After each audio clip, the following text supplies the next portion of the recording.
শুনুন সাংবাদিক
প্রতি বছর ওনার পূজিত ইষ্টমূর্তি এই গোপালকে নিয়ে বীরভূমে আসতেন এবং এই অভেদানন্দ মেলা দুবরাজপুরে উদ্বোধন এবং কাত্যায়নী পুজো সেই উদ্দেশ্যে গোপালজি বীরভূমে এসেছেন এবং আজকে আমাদের বিভিন্ন শাখা আশ্রমে গোপালজি গেছেন এবং আজকে জয়দেব শ্রী শ্রী রামকৃষ্ণ আশ্রমে গোপালজি এসেছেন এবং এখানকার আমাদের প্রেসিডেন্ট মহারাজ এবং আমাদের সুনীল মহারাজ এরা একটা নতুন অভিনব করেছে যে 64 গোপাল, আমরা যেমন 64 মহন্ত কথা আমরা সকলেই জানি, সেই রকম এই 64 গোপালকে নিয়ে একটা সম্মেলনের আয়োজন করেছে।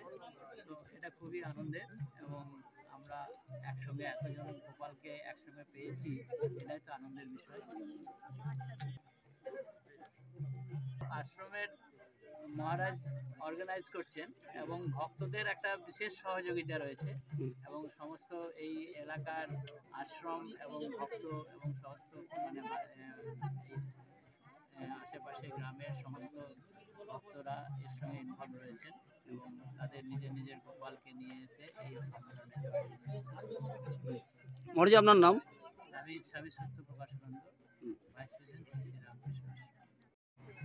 ঠাকুর শ্রী শ্রী সত্যানন্দ আরাধ্য দেবতা গোপাল গদাধরকে নিয়ে এই বরানগর শ্রীরামকৃষ্ণ আশ্রম থেকে পরিক্রমা হয় এবং বিভিন্ন আশ্রম ঘুরতে ঘুরতে প্রতি বছর এই জয়দেবে একটা দিন ধার্য করা এখানে শুভাগমন হয়।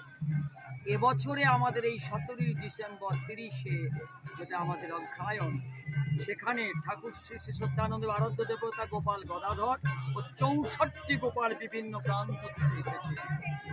সেই শুভাগমন উপলক্ষে আজকের এই বর্ণাঢ্য শোভাযাত্রা জয়দেব শ্রী শ্রী রামকৃষ্ণ আশ্রমের ব্যবস্থাপনা।